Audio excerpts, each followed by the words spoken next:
정치의 한 달 앞을 내다봅니다. 월간, 오늘은 월간 하태경 편입니다. 국민의힘 하태경 의원을 만나볼 텐데, 하 의원은 국민의힘 부산 총괄선대본부장을 맡고 계세요. 그래서 아예 지금 부산에 내려가 계시더라고요. 전화로 오늘은 연결을 하겠습니다. 하태경 선대본부장님 안녕하세요. 네, 안녕하세요. 하태경입니다. 저희가 일부에서는 민주당 캠프의 진성준 전략위원장 인터뷰를 했거든요. 예, 예. 그래서 오늘 하 의원님은 월간의 고정 패널이면서, 그러니까 고정 평론가면서 동시에 국민의힘 부산 총괄 선대본부장 자격으로도 인터뷰를 하는 거다. 요렇게 반반이다 생각하시면 되겠습니다. 예, 알겠습니다. 예. 지금 부산 날씨는 어때요? 예, 조금 싸늘합니다. 예. 싸늘합니까? 민심은 어떻습니까?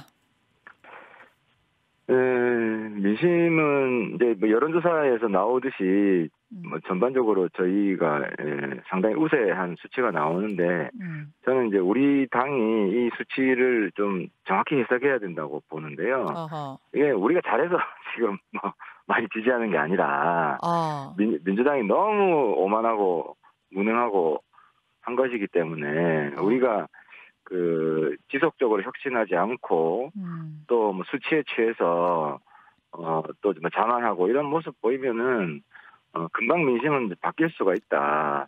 요즘 부산 민심이 옛날처럼 무조건 국민의힘이 아니지 않습니까? 지난 지방선거 때는 그렇죠. 거의 다 졌기 때문에. 그렇죠.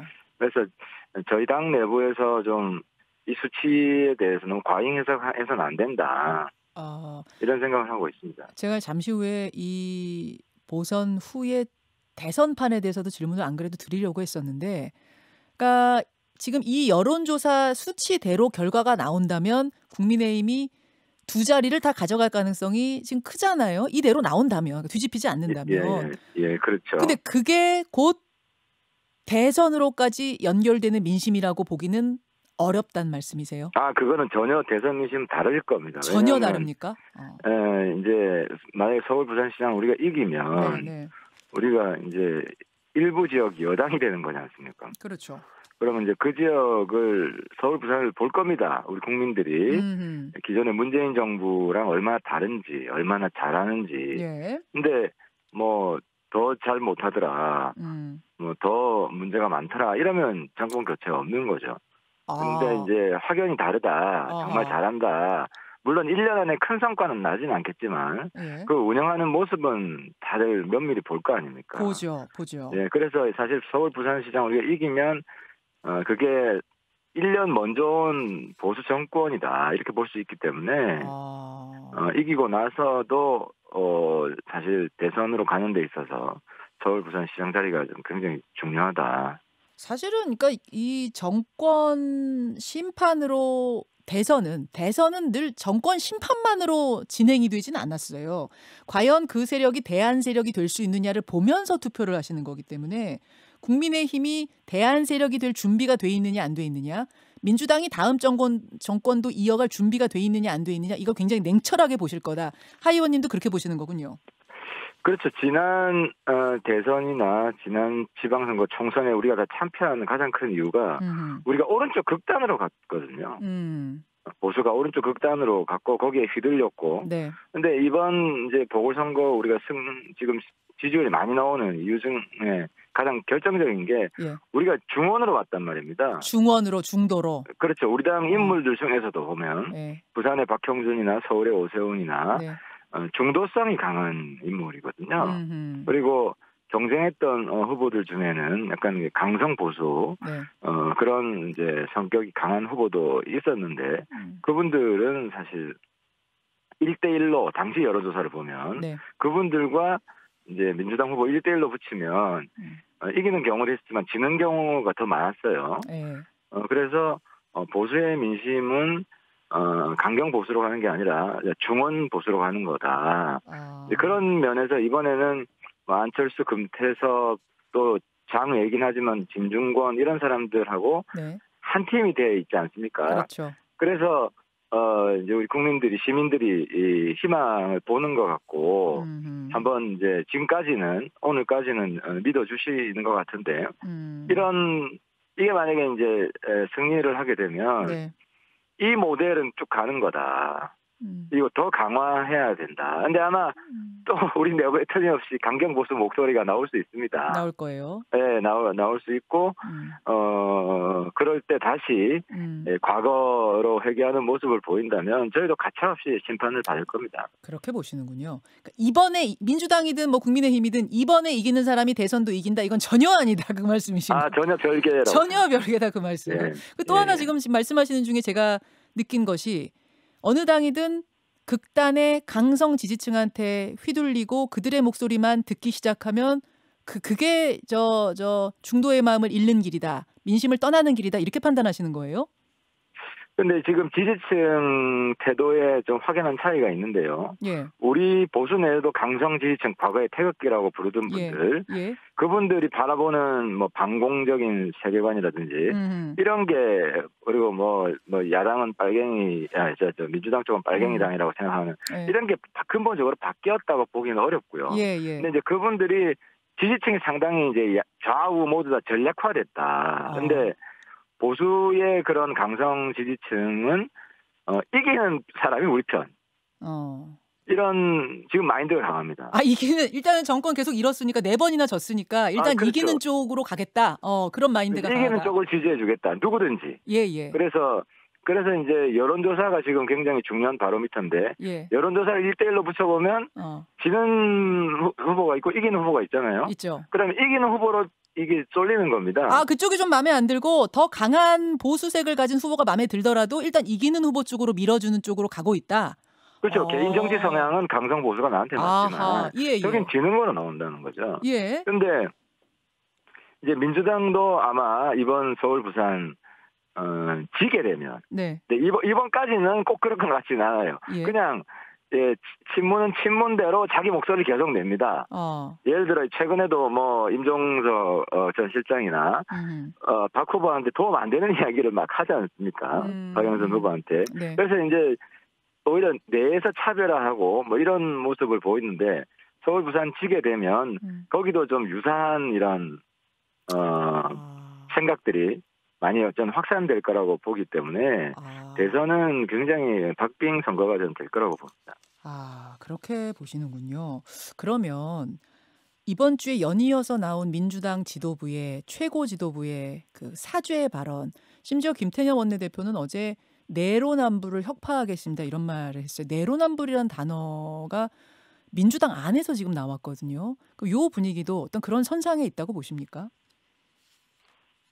좀 늦은 감이 있죠. 늦었다. 그러니까 이제 과거에 저희 당 질 때 하던 행태하고 유사합니다. 뭐 사죄하고 사죄에 절을 하고 벌쓰는 모습 보여주고 이런 행태가 비슷한데 근데 이제 문제는 단순히 말뿐만이 아니라 이제 기존에 해왔던 이제 아주 강한 편가르기, 내 편은 잘못 있어도 감싸고, 또 뭐 검찰 개혁하면서 계속 뭐 검찰만 때리고, 아무튼 기존에 하던 모습들이 선거 후에도 지속이 되느냐, 아니면 근본적으로 바뀌느냐, 이런 것들 아마 국민들이 유심히 볼 것 같습니다. 알겠습니다. 어떻게 얘기하다 보니까 선거 후 얘기를 먼저 하게 됐는데요. 지금 선거 아직 본날이 안 됐습니다. 지금 사전 투표 중입니다. 서울 민심 얘기 좀 해볼게요. 서울. 일단 여론조사 수치로는 박영선 후보와 오세훈 후보 차이가 큽니다만 앞서 저희가 인터뷰한 진성준 위원장은 현장의 민심이 변하는 걸 뚜렷이 느낀다. 특히 이제 오세훈 후보의 뭐 용산 참사 관련된 발언이라든지 내곡동 관련된 것들이 이제 토론에서 드러나면서 꿈틀꿈틀거리는 게 느껴진다고 하시더라고요. 어떻게 생각하세요?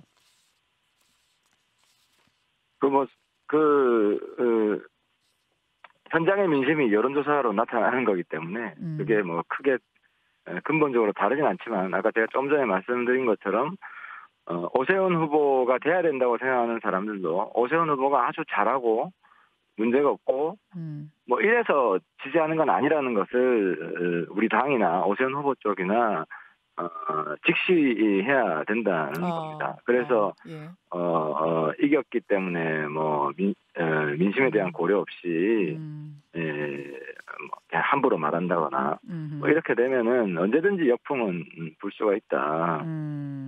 그래서 아무튼 저희가 계속 뒤지기만 하다가 최근에 좀 계속 이기니까 해이해진 모습이 좀 있는 거 아니냐 이런 좀 반성을 좀 해볼 필요도 있을 것 같습니다. 특히 그 용산 참사 관련된 발언 같은 경우 오 후보가 그런 뜻 아니었다 사과를 어제 하긴 했습니다만 이거는 상당히 오해 소지가 있는 발언이에요.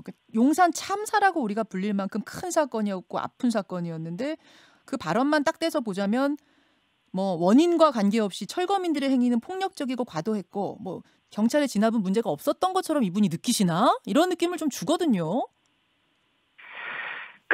그나마 다행인 것은 이제 오세훈 후보가 그전에도 보면 뭐 V가 VIP 아니냐 이런 이야기를 해서 욕을 많이 먹었는데 저도 정치를 하지만 정치인이 힘든 게 자기가 잘못을 했을 때 그걸 깨달았을 때 바로 인정하고 사과하는 게 굉장히 큰 용기가 필요합니다. 그래서 그때도 제가 오세훈 후보 거의 즉각적으로 문제점을 인지하고 바로 이제 사과했거든요. V 때 그 V 논란 때, 네, V 경선 때죠. V.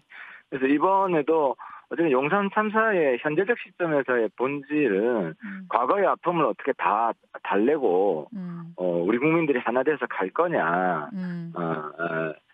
이게 좀 제일 중요한 지금 시점에서의 포인트라고 보고 오세훈 후보가 어쨌든 바로 그런 거를 깨닫고 자기 입장을 바꿀 수 있는 것 자체가 아직 오세훈 후보 그 정신이 살아 있다. 저는 오히려 긍정적인 면이 있다고 봅니다. 예, 국민의힘 하태경 총괄선대본부장 지금 만나고 있는데요. 오늘 윤석열 전 검찰총장이 부친과 함께 사전 투표를 한다. 이게 이제 공개가 됐습니다. 뭐 기자들한테 문자 보내고 이런 건 아니고 어떤 기자가 기사를 썼는데 일정을 알고 기사를 썼는데 이걸 이제 부인하지 않았기 때문에 인정을 한 거기 때문에 공개가 된 거예요. 그러면 기자들이 많이 몰릴 테고 사진 찍을 테고 뭐 질문도 나올 테고 굉장히 주목을 받을 것 같습니다. 이건 이 행보는 어떤 의미가 있다고 보세요? 어쨌든 윤석열 그분은 김종인 대표가 이야기한 것처럼 그 별의 순간이라는 표현을 썼잖아요. 예. 저도 참 정치 올해 10년 차인데 네. 시대가 리더를 만드는구나. 그 전형적인 인물이 저는 윤석열이라고 봅니다. 그러니까 두 가지인데 탄압받아서 이분이 지금 여론조사 1등하는 그런 측면도 있지만 더 큰 측면은 이 시대의 가치가 공정이잖아요. 가장 지금 핵심 가치가 공정인데 네. 윤석열은 박근혜 이명박 대통령 감옥 잡아 넣었잖아요.